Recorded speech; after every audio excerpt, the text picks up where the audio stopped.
إن الحمد لله نحمده ونستعينه ونستغفره ونعوذ بالله من شرور أنفسنا ومن سيئات أعمالنا من يهده الله فلا مضل له ومن يضلل فلا هادي له وأشهد أن لا إله إلا الله وحده لا شريك له وأشهد أن محمدا عبده ورسوله يا أيها الذين آمنوا اتقوا الله حق تقاته ولا تموتن إلا وأنتم مسلمون يا أيها الناس اتقوا ربكم الذي خلقكم من نفس واحدة وخلق منها زوجها وبث منهما رجالا كثيرا ونساء واتقوا الله الذي تساءلون به والأرحام إن الله كان عليكم رقيبا يا أيها الذين آمنوا اتقوا الله وقولوا قولا سديدا يصلح لكم أعمالكم ويغفر لكم ذنوبكم ومن يطع الله ورسوله فقد فاز فوزا عظيما وإن خير الكلام كلام الله وخير الهدي هدي محمد صلى الله عليه وسلم وإن شر الأمور محدثاتها وكل محدثة بدعة وكل بدعة ضلالة وكل ضلالة في النار أما بعد. Donc aujourd'hui c'est le cours numéro 123 dans l'explication du Kitab al-Tawhid et on commence aujourd'hui le chapitre 46. Le titre de ce chapitre c'est Babun at-Tasammi bi Qada' al-Qudat wa Nahwihi, c'est-à-dire qu'est-ce qui a été dit au sujet de se nommer le juge des juges ou des noms de ce genre, hein, comme des gens par exemple qui s'appellent roi des rois ou juge des juges ou des noms de ce genre. Qu'est-ce qui a été rapporté à ce sujet-là par rapport au lien que ça a avec le tawhid.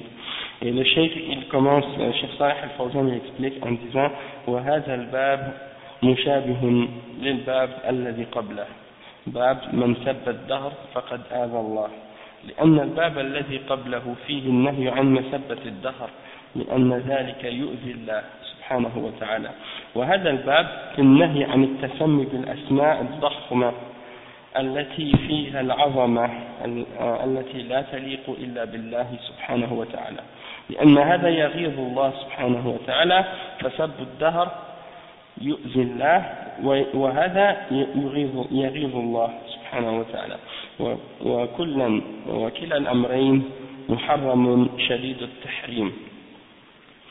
Donc le cheikh il explique en fait le lien entre ce chapitre et le chapitre précédent.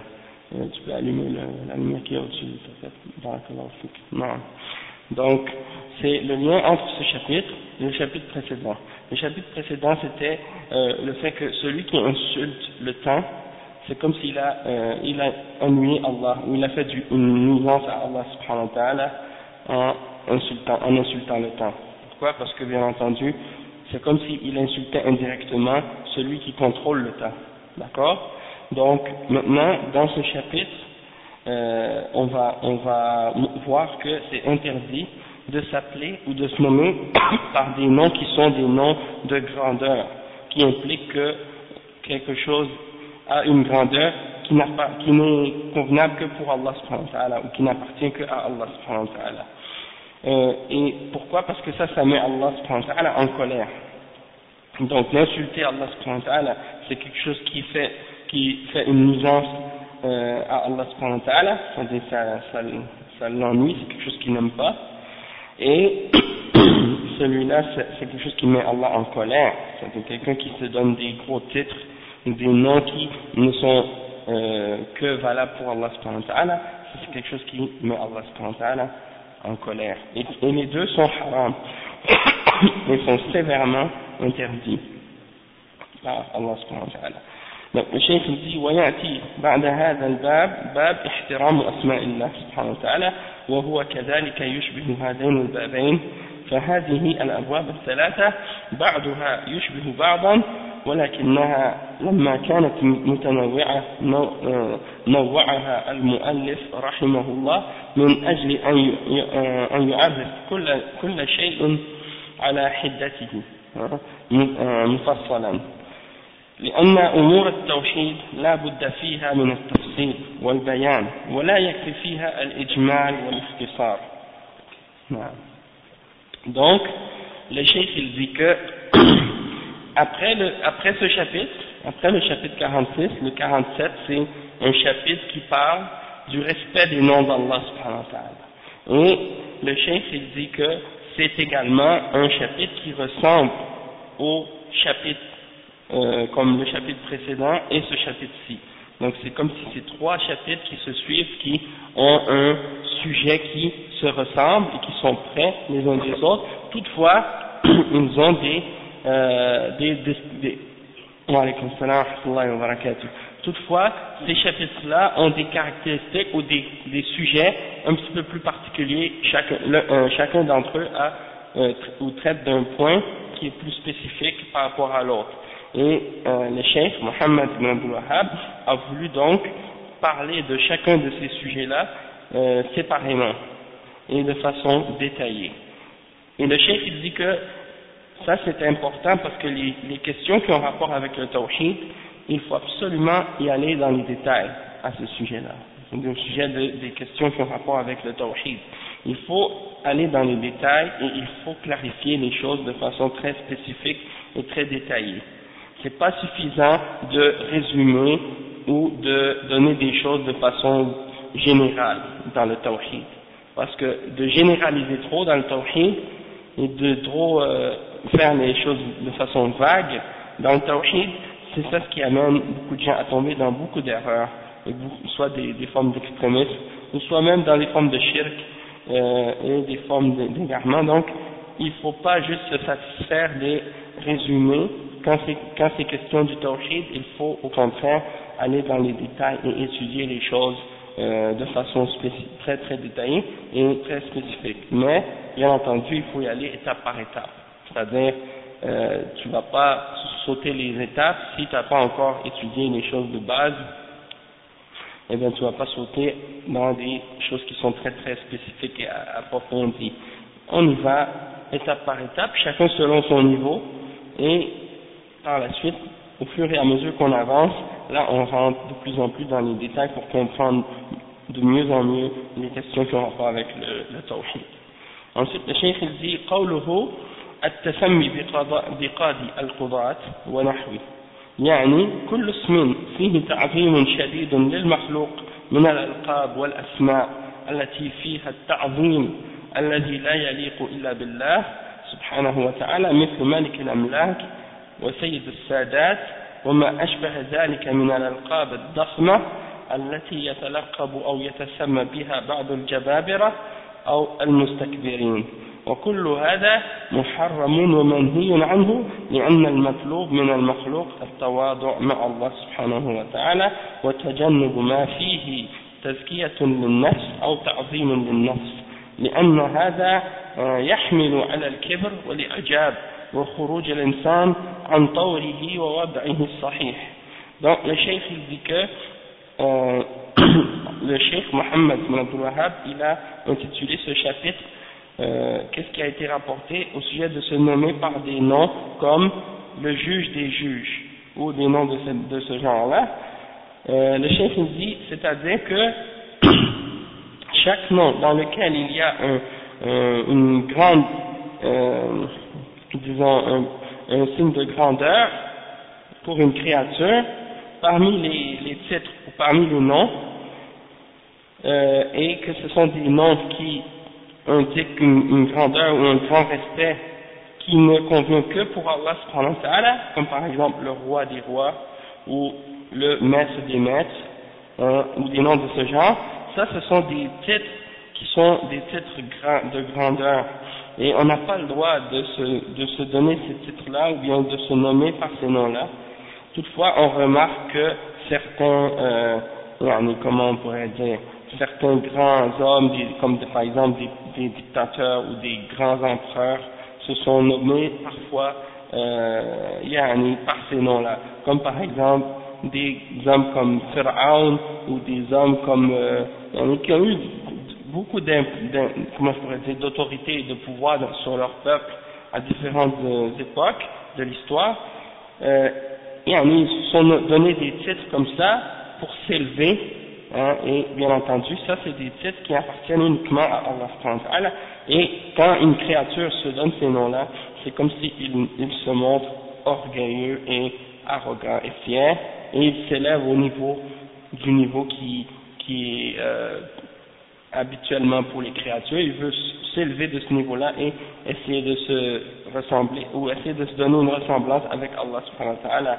Et donc c'est quelque chose de ça qui est interdit, hein, strictement interdit. Et qu'est-ce qui est demandé d'une créature? Plutôt c'est quoi? C'est qu'elle s'humilie avec Allah subhanahu wa ta'ala, qu'elle se rabaisse devant Allah subhanahu wa ta'ala et qu'elle s'écarte de toute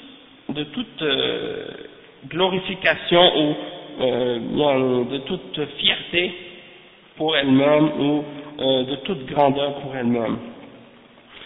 Et pourquoi? Parce que le fait de se nommer par des noms de grandeur ou des noms dans lesquels il y a une sorte de fierté ou une sorte de vantardise, ben, dans ce cas-là, ça amène quelqu'un à tomber dans dans l'arrogance et dans l'orgueil, et le fait de s'éblouir soi-même, de se voir al-i'jab, comme on dit, tu es ébloui par toi-même, par ta personne, et donc ça pousse un homme à tomber dans des formes d'exagération, par exemple.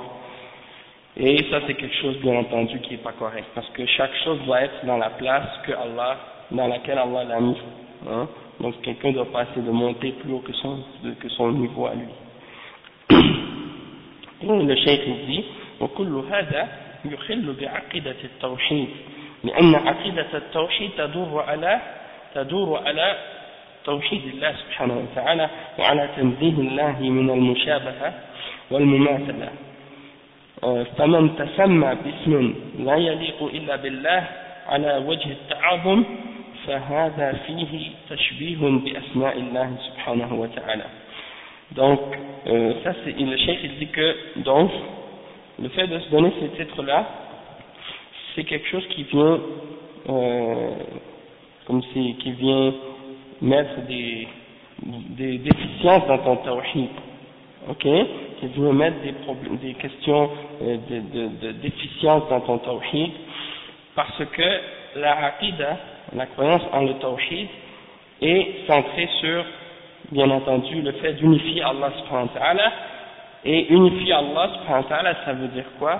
Ça veut dire que tu dois purifier Allah subhanahu wa ta'ala de toute ressemblance avec sa créature. Et donc ça c'est une des significations du tawhid. Et donc celui qui se donne des noms qui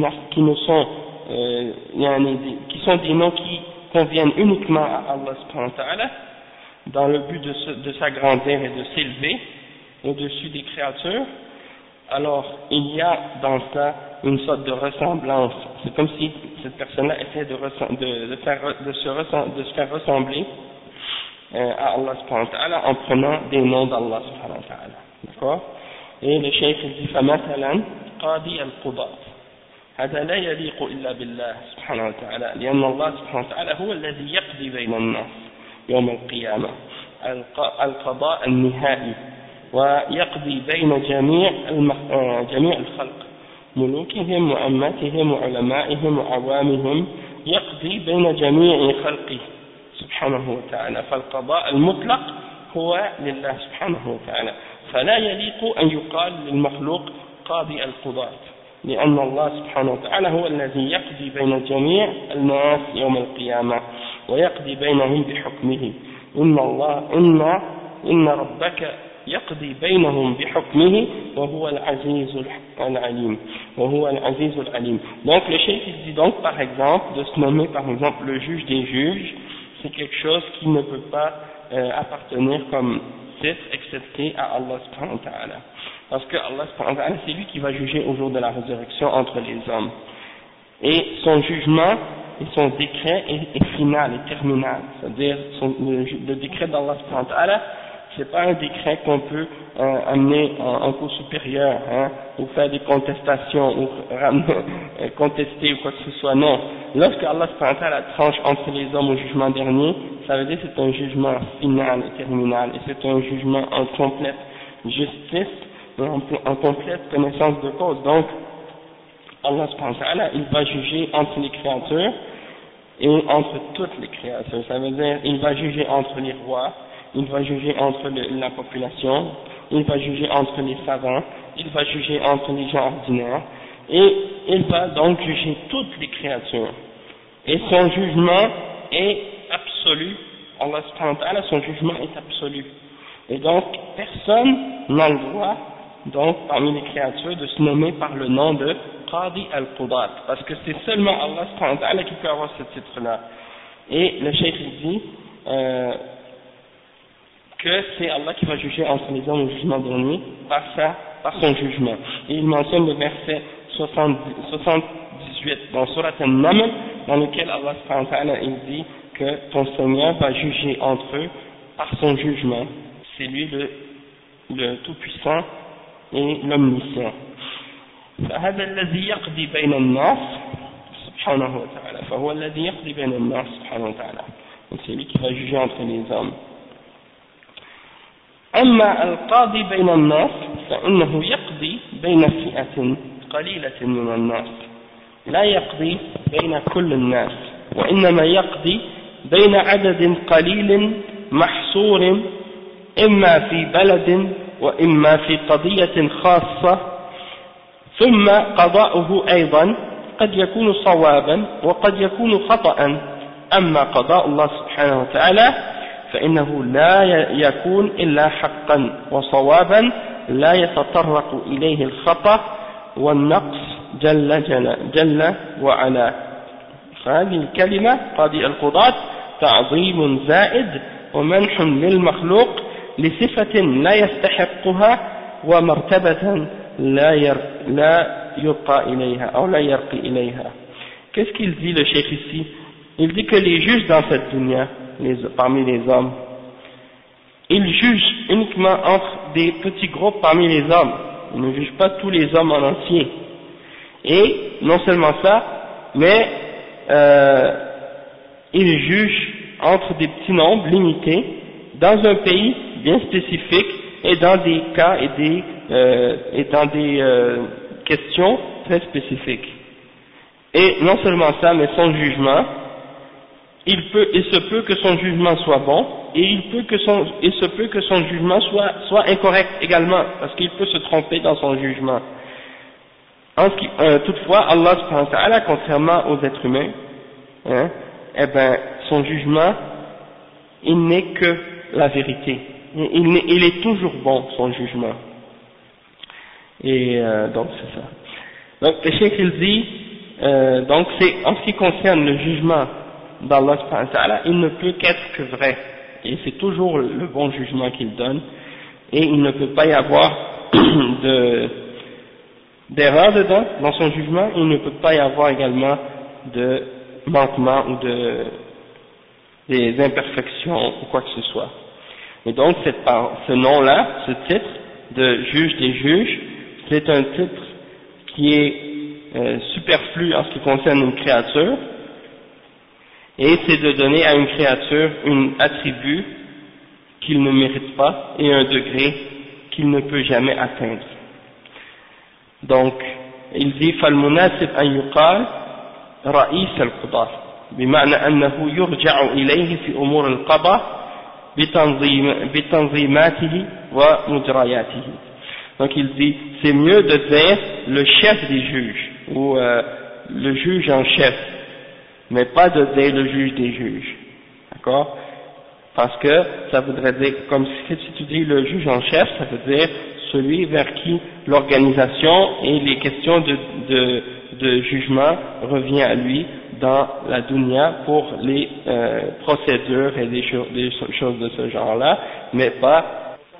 Donc, comme on avait dit, le cheikh il continue, il dit وكذلك ملك الأملاك لأن الملك المطلق لأن الملك المطلق لله سبحانه وتعالى وهو الملك الدائم الشامل أما ملك المخلوق فهو ملك جزئي ومؤقت. Le cheikh il dit, quand on dit par exemple le roi des rois, ça signifie que le royaume absolu appartient à Allah subhanahu wa ta'ala. C'est lui le maître absolu de toutes choses. En ce qui concerne, il dit que son royaume, à Allah subhanahu wa ta'ala, et ce qu'il possède, il le possède tout le temps et il le possède complètement. En ce qui concerne les rois ou les gens qui ont une possession dans cette dunya, parmi les créatures, alors ça c'est uniquement une possession ou le fait qu'ils sont des rois de choses partielles et temporaires, dans le sens que ils ont seulement le pouvoir sur, ou ils possèdent seulement certaines parties des choses, ou certaines choses, et c'est uniquement pour un temps spécifique. Après ça, ils le perdent. Hein. Quand tu meurs, t'amènes rien avec toi. Puis quand tu es un roi, par exemple, si quelqu'un est un roi dans ce monde, eh bien il a un territoire qui est délimité. Puis quand la limite de son territoire termine, il y a le territoire d'un autre roi qui commence. Donc c'est pas un royaume absolu sur toute chose, contrairement à Allah subhanahu wa ta'ala. J'ai dit, فالشيخ رحمه الله ترجم بقاضي القضاة لكلمة قاضي القضاة، لأن كلمة قاضي القضاة فالشيخ رحمه الله ترجم بقاضي القضاة لأن كلمة قاضي القضاة تدخل في ملك الأملاك، فإذا نهى عن كلمة ملك الأملاك فإن قاضي القضاة تأخذ حكمها، لأن كل من اللفظين أو اللفظتين فيهما التعظيم الزائد عن حق المخلوق. Donc le cheikh il a donné la tarjama, c'est-à-dire il a donné comme nom à ce chapitre la parole ou l'interdiction de dire Qadi al-Qudat, puis Malik al-Amlak, le roi des rois, ça rentre dans ça également, et l'interdiction rentre avec aussi. C'est le même verdict au sujet c'est le même verdict pour les deux, parce que les deux représentent une forme d'exagération dans la description ou dans les titres qu'on donne à une créature. وكذلك ملك المخلوق منحة من الله سبحانه وتعالى وعارية. ملك المخلوق منحة من الله سبحانه وتعالى وعارية، لم يملك هذا الملك بحوله ولا قوته، وإنما هو الذي ملكه، وإنما الله سبحانه وتعالى هو الذي ملكه. قل اللهم مالك الملك تؤتي الملك من تشاء وتنزع الملك ممن تشاء وتعز من تشاء وتذل من تشاء بيدك الخير إنك على كل شيء قدير. فالذي يملك الملوك هو الله سبحانه وتعالى، وهو الذي يعطي الملك لمن يشاء وينزع الملك ممن يشاء. أما ملك الله سبحانه وتعالى فإنه ملك حقيقي عام دائم. Donc il dit la même chose pour les rois. Quand quelqu'un est un roi parmi les créatures, c'est quelque chose que Allah lui donne et quelque chose que Allah lui prête, et ce n'est pas lui vraiment qui est le possesseur ou le roi par sa propre force et par son propre effort. C'est uniquement Allah subhanahu wa ta'ala qui lui donne la possibilité d'avoir cette royauté-là sur les hommes. Et il mentionne le verset 26 dans Surat Al-Imran, dans lequel Allah subhanahu wa ta'ala il dit Qul, c'est-à-dire dit au messager d'Allah, ô toi le maître des Malik al-Mulk, le maître ou le maître de le roi du royaume, celui qui possède toutes choses, c'est toi qui donnes le royaume à qui tu veux, qui donne la royauté à qui tu veux, ou bien qui l'enlève à qui tu veux, et tu élèves et anoblis qui tu veux, et tu rabaisses qui tu veux. Entre tes mains, le bien est entre tes mains, et c'est toi qui as le pouvoir sur toute chose. Donc ça c'est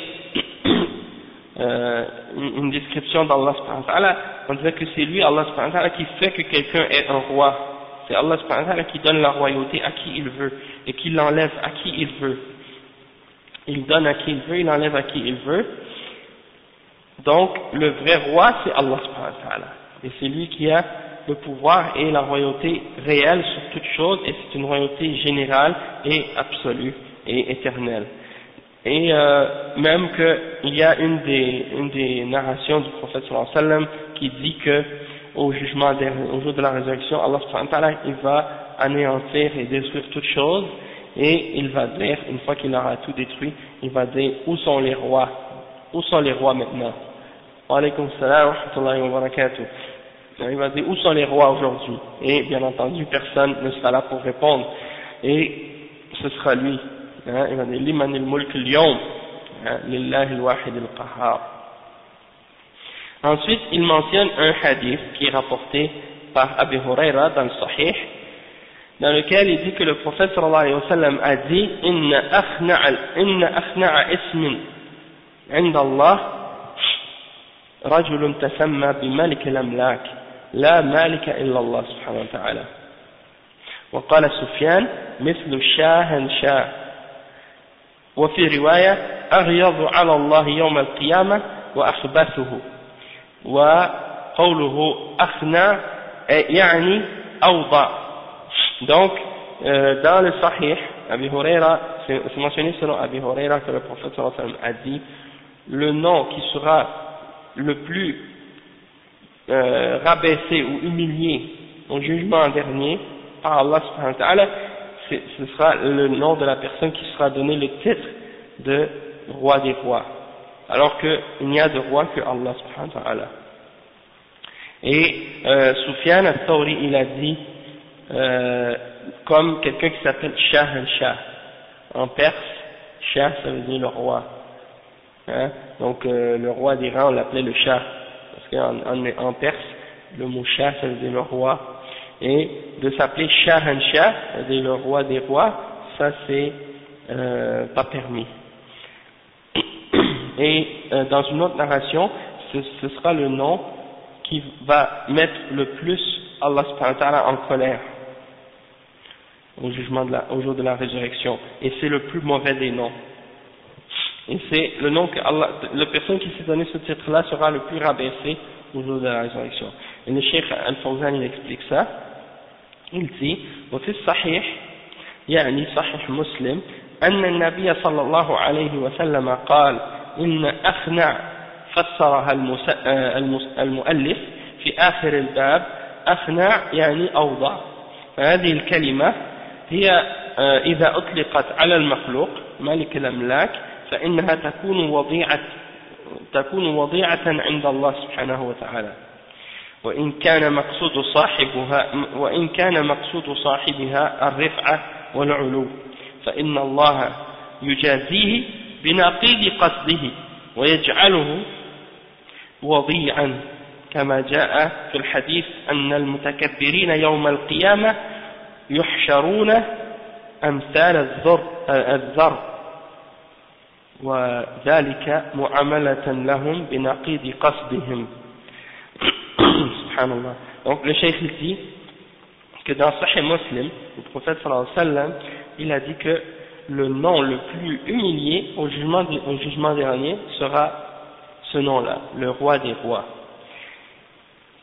Parce que ce nom-là, lorsqu'il est donné à une créature, au lieu que ce soit pour lui en réalité un nom qui va l'élever et qui va l'agrandir, ça va être considéré au jour de la résurrection comme un nom qui le rabaisse.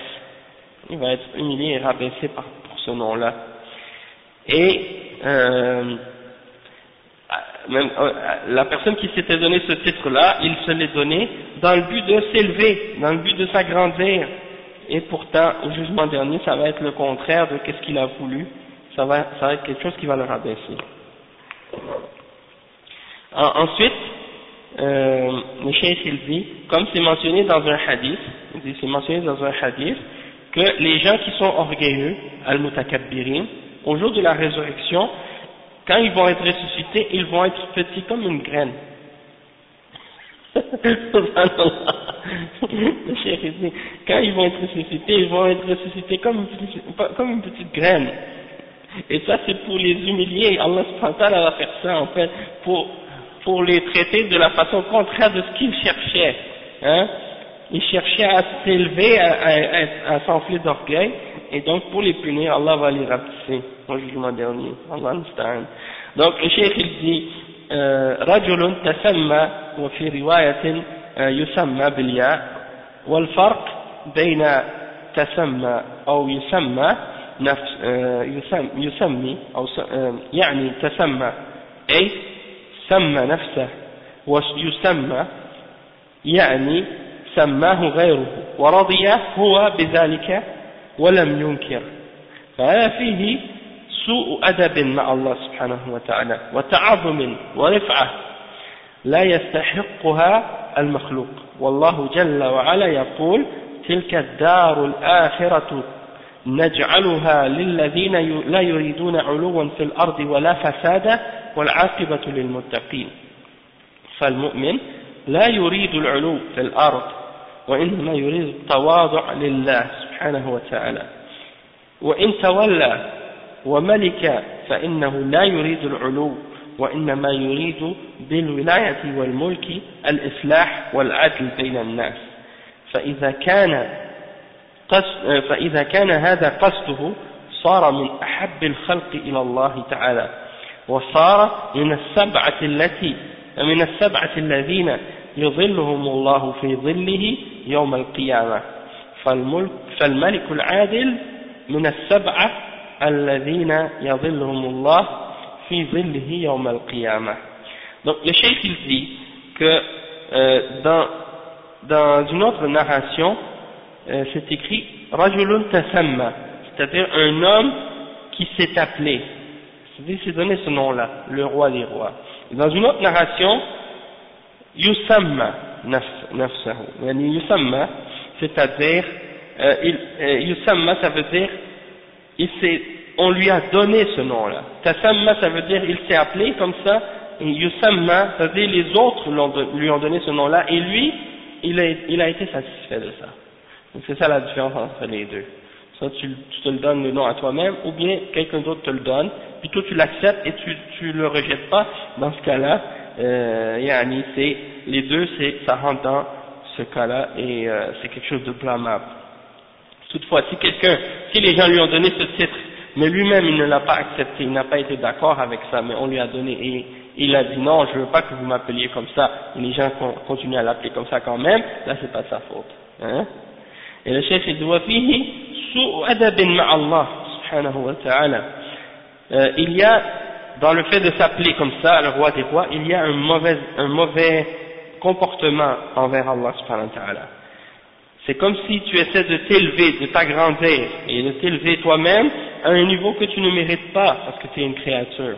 Et donc Allah subhanahu wa ta'ala il dit dans le verset 33 dans Surat Al-Qasas que cette vie d'ici-bas on la donne à ceux qui ne veulent pas l'élévation sur la terre ni le désordre, et la bonne fin sera pour les gens qui ont at-taqwa, qui sont les muttaqoun.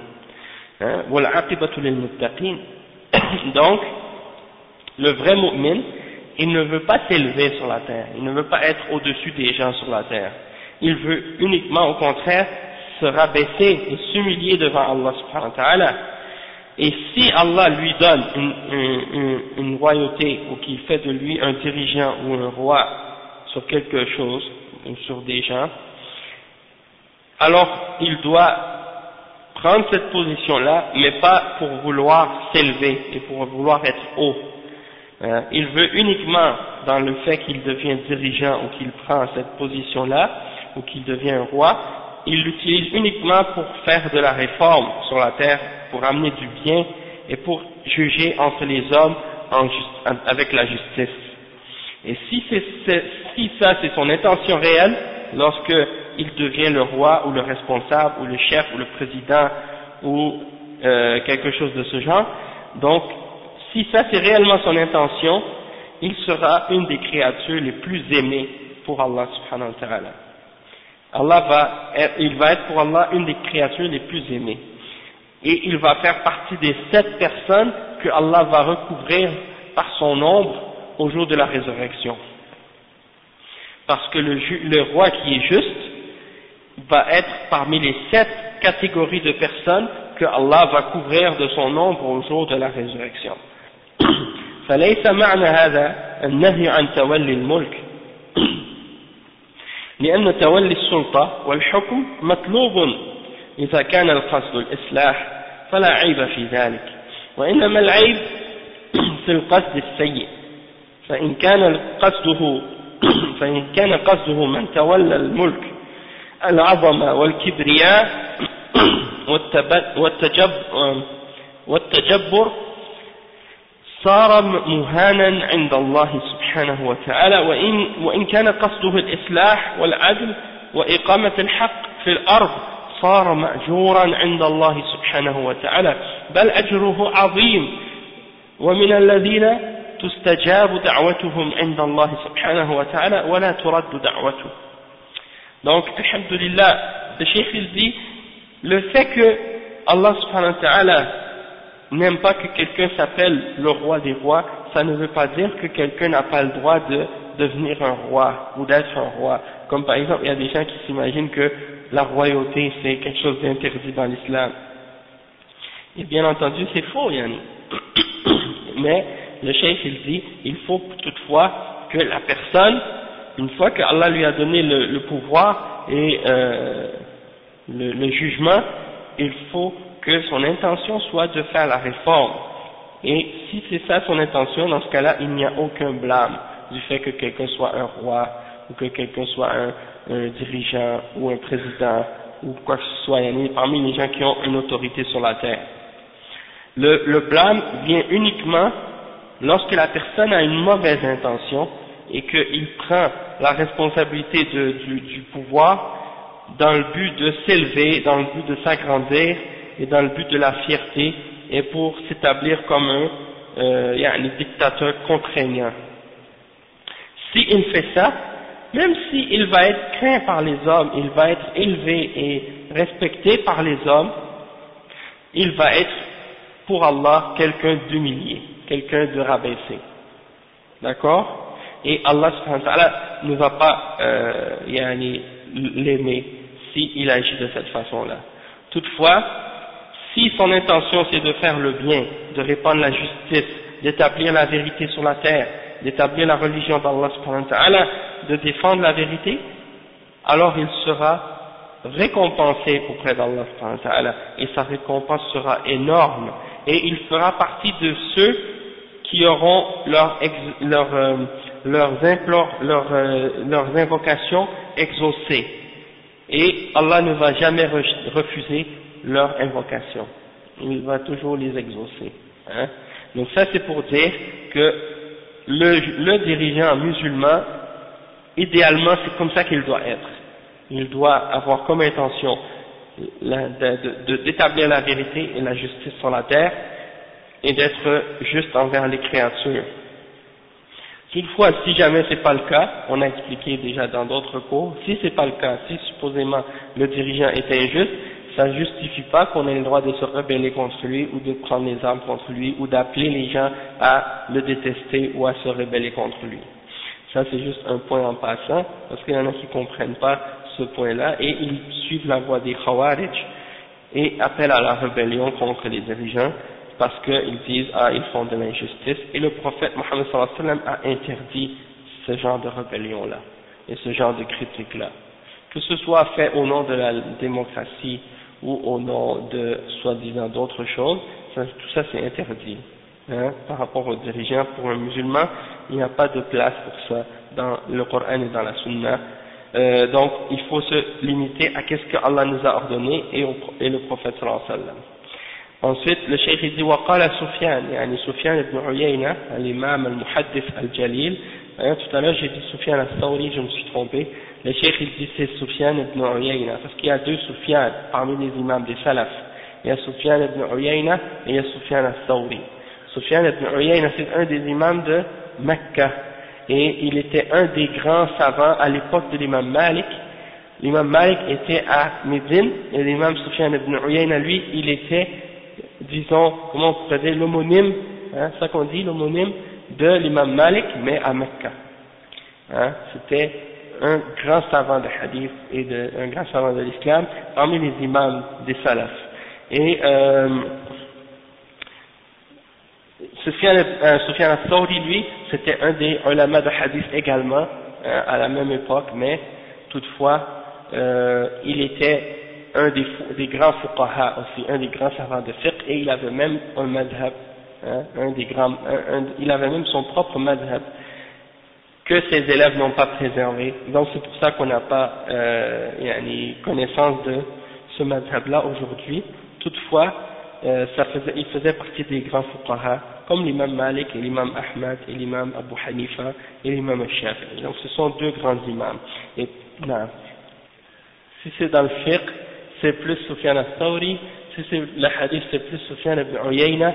Toutefois ici, je ne savais pas. Et j'ai pensé que c'était Sufyan al-Thawri. Toutefois, j'avais pas remarqué qu'est-ce que le cheikh avait dit après. Donc, souvent, les ulama, ils distinguent entre les deux par les élèves et les étudiants de chacun. Ils retournent à l'isnad, ils regardent qui est en avant, qui est en arrière, et puis ils voient par exemple à lui s'il a rapporté d'un tel, et si c'est un tel qui a rapporté de lui, donc ça veut dire que c'est un tel, puisque lui faisait pas partie des élèves de l'autre, ou lui faisait pas partie des chouïrs de l'autre. Ils ont d'autres méthodes aussi pour distinguer entre eux aussi.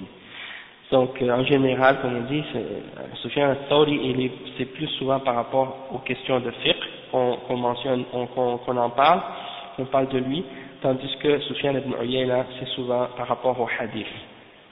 Donc il dit مثل شاهنشاه يعني عند العجم فمعنى هذا اللقب عندهم ملك الملوك.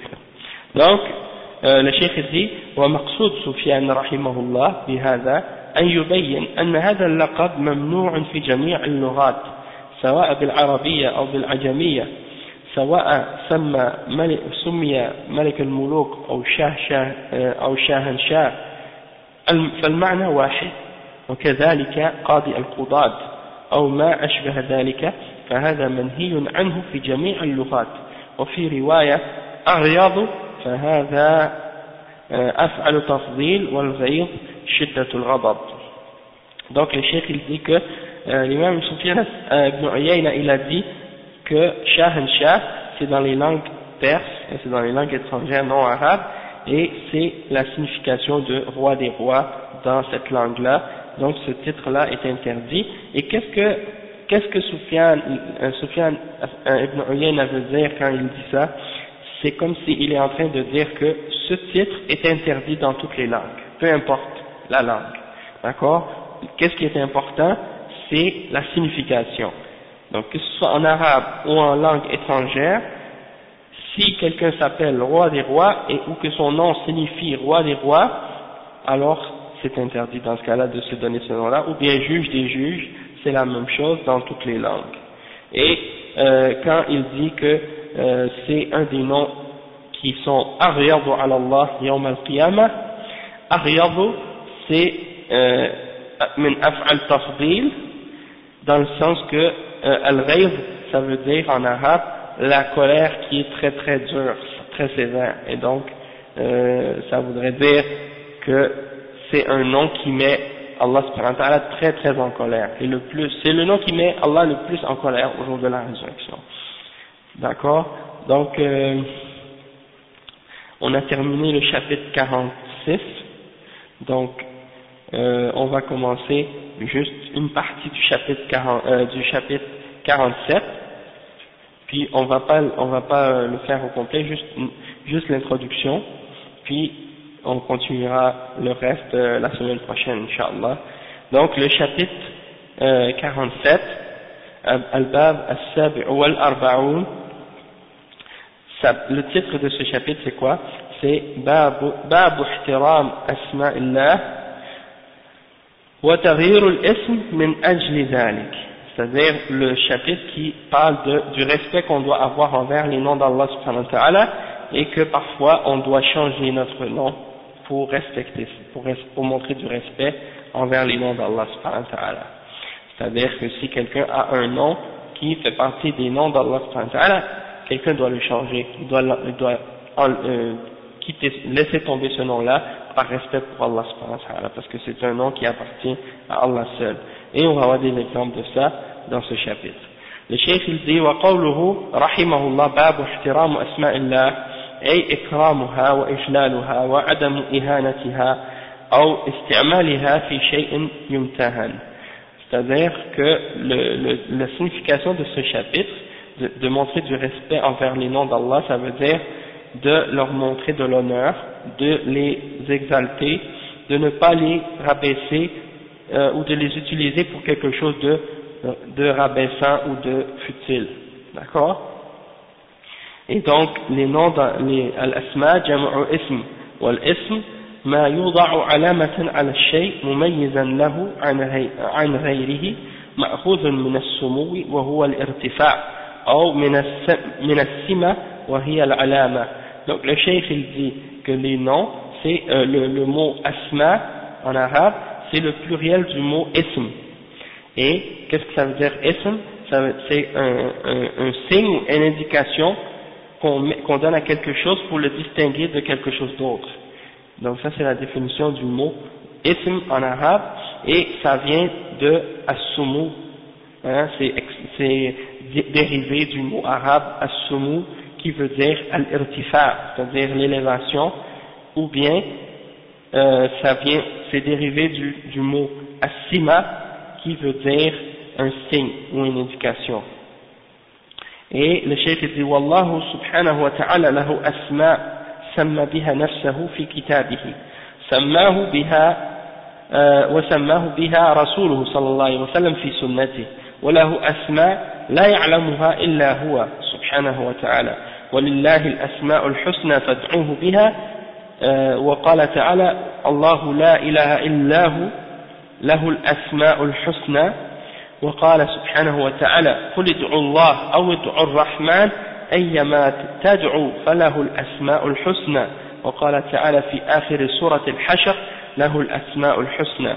والنبي صلى الله عليه وسلم في دعائه يقول اللهم إني أسألك بكل اسم هو لك سميت به نفسك أو أنزلته في كتابك أو أعلمته أحدا من خلقك أو استأثرت به في علم الغيب عندك فأسماء الله لا يعلمها إلا هو subhanahu wa ta'ala wa kulluha husna. Donc le cheikh il dit que Allah subhanahu wa ta'ala il a des noms qu'il s'est donné dans son livre, ou bien que le prophète Muhammad sallallahu alayhi wa sallam lui a donné dans sa sunna. Et Allah subhanahu wa ta'ala il a des noms que seul lui connaît. Donc il y a des noms que Allah possède qu'on ne connaît pas nous, qu'il ne nous a pas révélés dans la révélation.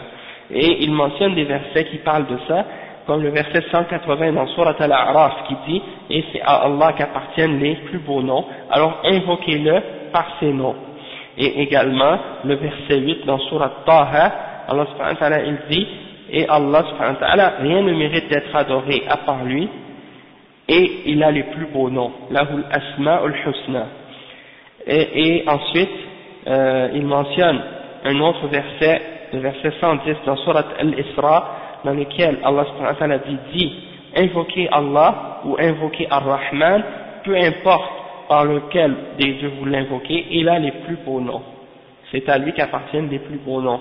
Et il mentionne aussi à la fin de Surat Al-Hashr, Allah dit Lahul Asma'ul Husna, il a les plus beaux noms, après avoir énuméré une série de noms d'Allah subhanahu wa ta'ala. À la fin de Surat Al-Hashr, هو الرحمن الرحيم هو الله الخالق هو الله الملك القدوس السلام المهيمن العزيز الجبار المتكبر. Et ensuite il y a d'autres noms ensuite qui sont mentionnés également. Tous ces noms-là font partie des noms d'Allah, et après on dit lahul asma'ul husna, c'est à lui qu'appartiennent les plus beaux noms. Et également dans un des du'as du prophète sallallahu alayhi wa sallam, le prophète sallallahu alayhi wa sallam il disait ô Allah, je te demande par tous tes noms par lesquels tu t'es nommé toi-même, ou qui ont été révélés dans ton livre, et ou que tu as enseigné à une de tes créatures, ou que tu as gardé auprès de toi dans ta connaissance de l'invisible. Donc ça prouve qu'il y a des noms que Allah a préservés auprès de lui dans l'invisible, c'est-à-dire que c'est seulement lui qui les connaît, ces noms-là. Et Allah subhanahu wa ta'ala, personne ne le connaît, excepté lui-même. Hein, et tous ces noms sont bons. C'est-à-dire, les noms d'Allah, personne ne les connaît tous, excepté lui-même, et tous ces noms sont beaux. Il a tous les beaux noms. وتعدد الأسماء يدل على عظم المسمى فهي أسماء عظيمة يجب على العباد احترامها وإجلالها ودعاء الله سبحانه وتعالى بها والتوسل إليه تعالى بأسمائه وصفاته فيقول في الدعاء يا رحمن ارحمني يا حي يا قيوم يا ذا الجلال والإكرام لأن ذلك من أسباب الإجابة فدل على عظمها. Donc le cheikh il dit que Allah subhanahu wa ta'ala il a de nombreux noms et lorsqu'une chose possède plusieurs noms, ça montre sa grandeur, ça montre que cette chose-là elle est grande, hein, parce qu'elle a beaucoup de noms. Et le cheikh il dit donc c'est obligatoire pour les créatures et les serviteurs d'Allah subhanahu wa ta'ala de respecter ces noms-là et de les exalter, de leur montrer un respect et d'invoquer Allah par ces noms-là et de chercher de prendre ces noms-là comme un moyen pour se rapprocher à Allah par ses noms et par ses attributs. Donc quand tu invoques Allah subhanahu wa ta'ala par exemple, tu vas dire ô Rahman, ô toi le tout miséricordieux, Irhamni, fais-moi miséricorde. Donc tu demandes à Allah subhanahu wa ta'ala en mentionnant le nom qui correspond à la chose que tu lui demandes. Et ça va faire en sorte que tu auras plus tu seras plus exaucé si tu lui demandes par le nom par lequel tu lui demandes qui correspond à la chose que tu veux lui demander.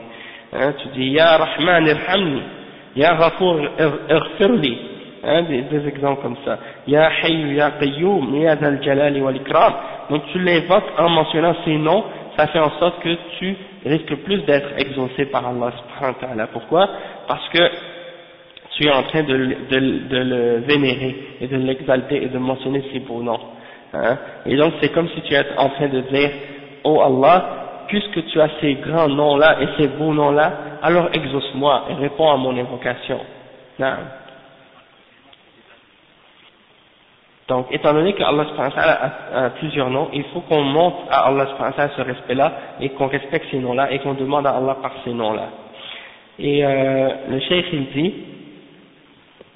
فلا يجوز أن تمتهن أو تبتذل أن تبتذل أو توضع في أشياء تستعمل وتهان كأن تكتب على أشياء تداس بالأقدام أو تقع في الشوارع والقاذورات ومن وجد شيئا من ذلك وجب عليه رفعه وإتلافه وإزالة اسم الله سبحانه وتعالى منه فهذا من احترام أسماء الله سبحانه وتعالى. Le cheikh dit on n'a pas le droit de rabaisser ou d'humilier les noms d'Allah subhanahu wa ta'ala ou de les écrire sur des choses qui vont être humiliées ou rabaissées. Par exemple d'écrire le nom d'Allah sur des choses qui vont être par exemple qu'on va marcher dessus ou bien qu'on va traiter avec peu de qu'on va amener aux toilettes ou des choses comme ça. Il y a des gens comme par exemple qui portent des vêtements et ils écrivent les noms d'Allah dessus, ou bien qui portent des bijoux avec le nom d'Allah dessus, ils rentrent aux toilettes avec, ou bien il y a des gens par exemple qui en fait il y a une narration à ce sujet-là, mais c'est pas authentique. Et là-bas qu'il portait, il y a une narration que j'ai lue qui disait qu'il l'enlevait avant d'aller faire ses besoins avec. Mais je pense que c'est pas authentique. Mais toutefois, en général, on sait qu'on doit montrer un respect envers le nom d'Allah subhanahu wa ta'ala. Et il y a des gens maintenant, qu'est-ce qu'ils font? Pire que ça encore, ils se font faire des tatous avec le nom d'Allah subhanahu wa ta'ala. Donc c'est plus grave encore que de porter un nom sur un bijou, parce que le bijou tu peux le mettre de côté, l'enlever, tandis que le tatou il reste toujours sur toi. Et donc c'est quelque chose pas correct de faire ça. Déjà le tatouage en lui-même, même si c'est pas le nom d'Allah, c'est interdit. Donc imaginez si c'est pour écrire quelque chose comme le nom d'Allah subhanahu wa ta'ala et que tu risques de rentrer quelque part ou d'être dans une position où ce nom-là va être manqué de respect. Donc ça c'est quelque chose. Mais des fois parfois les gens qui se font faire des tatouages sont même pas des musulmans, mais ils ont des fois dans les endroits où ils font les tatouages, ils ont des catalogues avec des modèles de dessins, et des fois c'est des mots écrits en d'autres langues, en chinois, des fois c'est en arabe, et les gens qui se font faire ce tatouage là parfois ils savent pas qu'est-ce que ça veut dire, puis ils se font écrire des trucs comme ça, ils savent pas c'est quoi, et des fois c'est Allah, des fois c'est des noms d'Allah, donc ça c'est pas permis.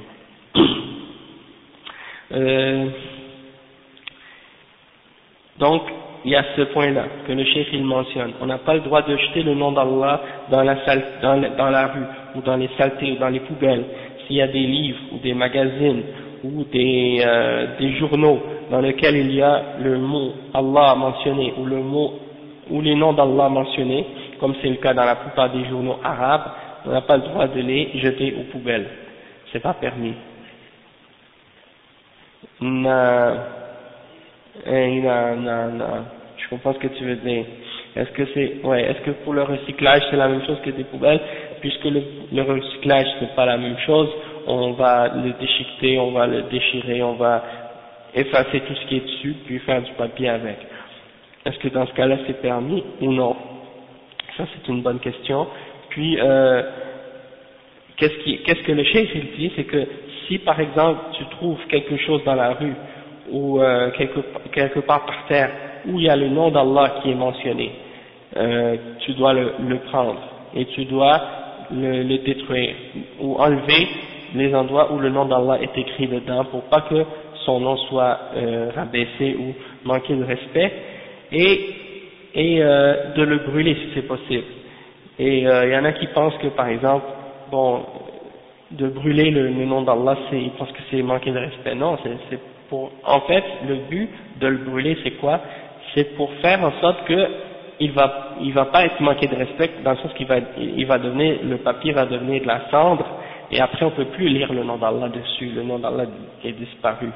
C'est comme aussi par exemple si tu prends un papier, puis tu découpes tous les endroits où le nom d'Allah est écrit, de sorte que on peut plus lire le nom d'Allah en le coupant. Dans ce cas-là, ça devient, c'est-à-dire ça perd le fait que c'est plus le nom d'Allah. C'est comme par exemple, si tu t'appelles Mohammed et que je coupe il y a un papier où c'est écrit Mohammed, et si quelqu'un le coupe en plein milieu, eh ben là ça va plus être Mohammed.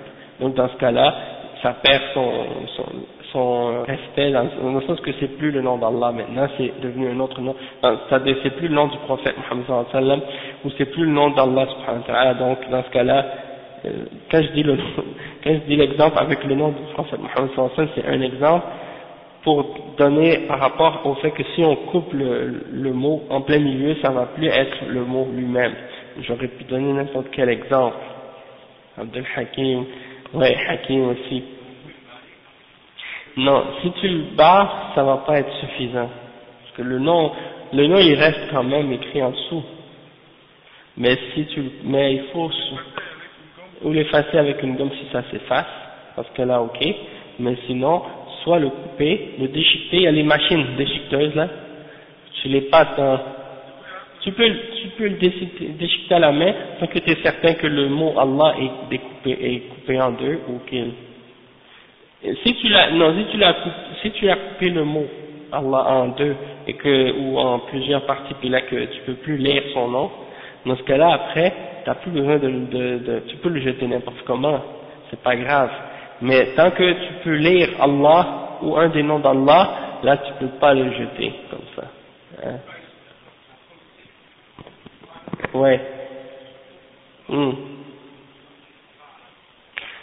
Si tu as le livre de dua sur toi et que tu veux pas rentrer aux toilettes avec, tu le mets à côté, dehors.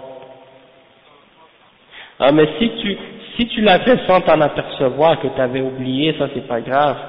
Mais le problème, c'est si tu l'as fait et que tu t'en étais souvenu puis que tu es rentré intentionnellement avec dans la toilette, dans ce cas-là, c'est pas correct.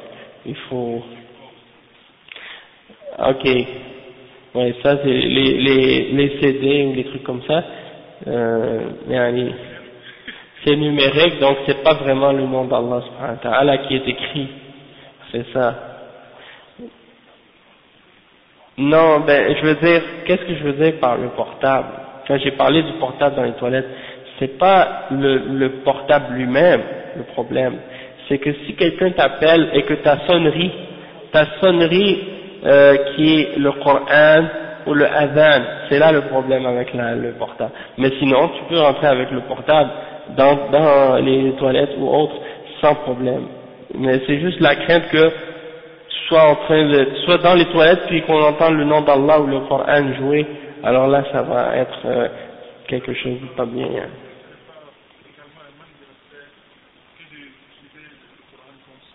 Oui, il y a des savants qui ont dit on n'a pas le droit d'utiliser le Coran comme sonnerie pour le téléphone portable, de même qu'on n'a pas le droit non plus d'utiliser le Adhan pour sonnerie comme pour le portable. Le Cheikh Al-Fawzan, il a une fatwa à ce sujet-là.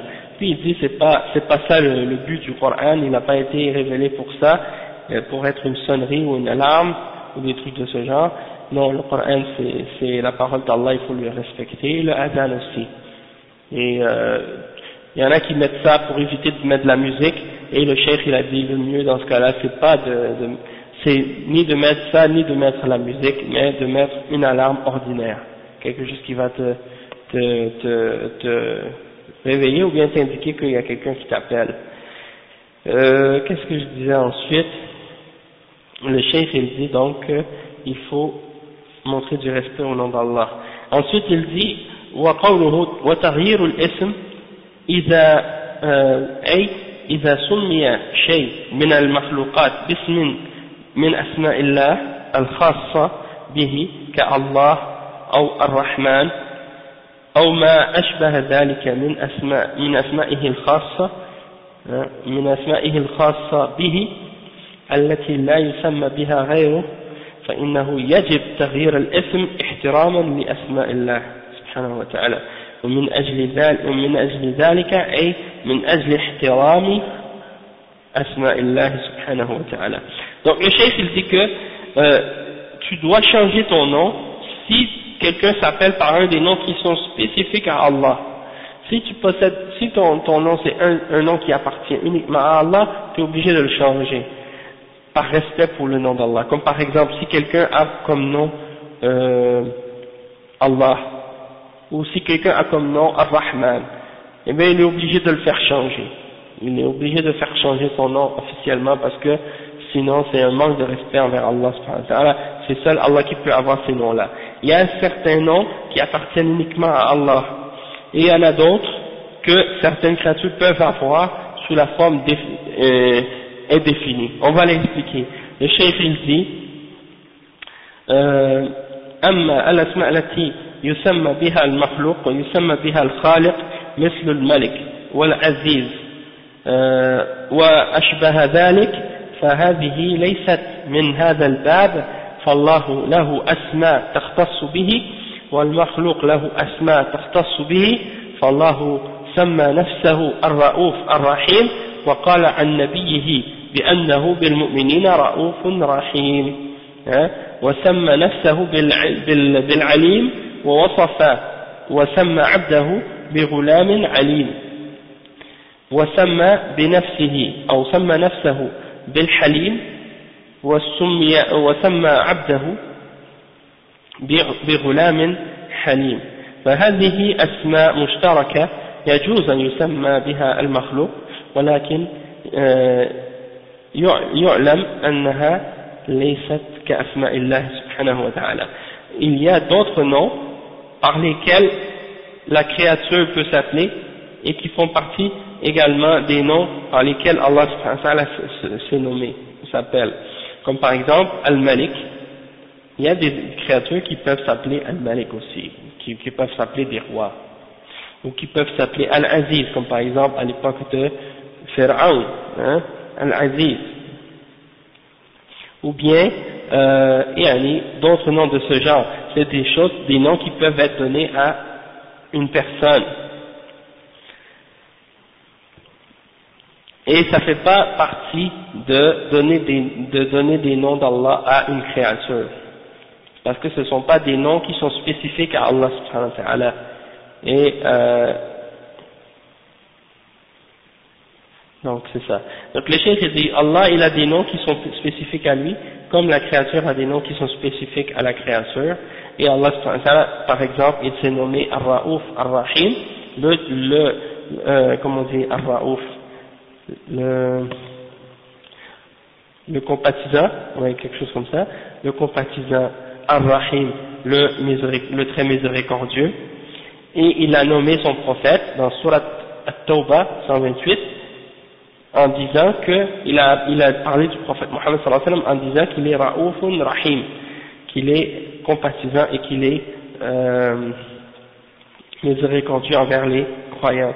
Donc il n'y a pas de mal à dire d'une créature qu'elle est Ra'ouf et qu'elle est Rahim. Toutefois, il faut pas le dire dans la forme absolue, comme Ar-Ra'ouf ou Ar-Rahim. Hein, oui, c'est ça, il faut pas mettre l'article Al devant, parce que c'est uniquement Allah qui a ces attributs-là de façon absolue, tandis qu'un être humain peut être miséricordieux, mais c'est pas de façon absolue. Oui. Mais ça dépend ça dépend dans quel contexte que tu utilises l'article al. Si tu l'utilises pour le désigner, comme par exemple tu dis le roi, là, tu l'utilises comme ça, comme al-Malik, pour dire que c'est lui, mais pas que tu vas l'appeler al-Malik dans le sens que c'est lui le roi et qu'il n'y a pas d'autre en dehors de lui. Comme contraire. C'est ça, exactement. Et donc la même chose pour le terme ou pour le nom d'Allah qu'il est Al-Alim. Allah c'est Al-Alim, l'omniscient. Mais il a qualifié certains de ses créatures comme étant Alim également.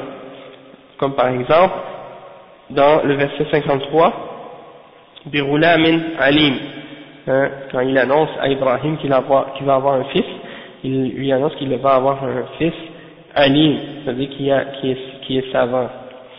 Ou bien il lui annonce aussi qu'il aura un autre fils qui est Halim, hein, qui a Al-Hulm, c'est-à-dire qui est doux, Al-Hilm, pardon, c'est-à-dire qu'il est doux et qui est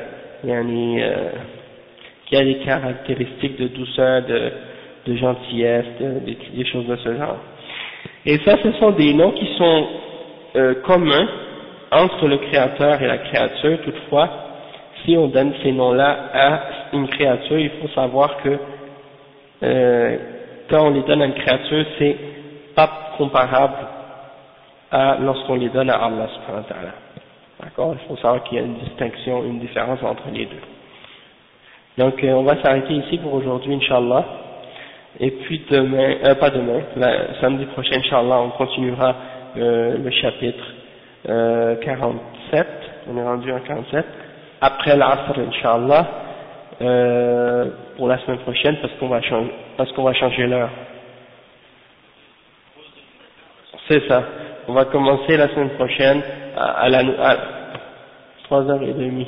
Je sais pas, on va vérifier de toute façon, mais on va faire le changement de l'heure. Non, pas aujourd'hui, la semaine prochaine, je crois. À 1 heure de moins, c'est-à-dire, ça va être à 4h57, quelque chose comme ça, 50. Non, mais c'est pas grave, on va s'arranger, Inch'Allah. Mais, ouais, après l'Asr. Et qu'est-ce que je voulais dire? Après, plus tard, on va le baisser. C'est-à-dire, on va le faire après le Maghreb plus tard. Quand l'heure de Maghreb va descendre, après on va le faire après le Maghreb. D'accord? Inch'Allah. Donc, on s'arrête ici. Subhanakallah wa bihamdika ashhadu an la ilaha illa anta astaghfiruka wa atubu ilayk.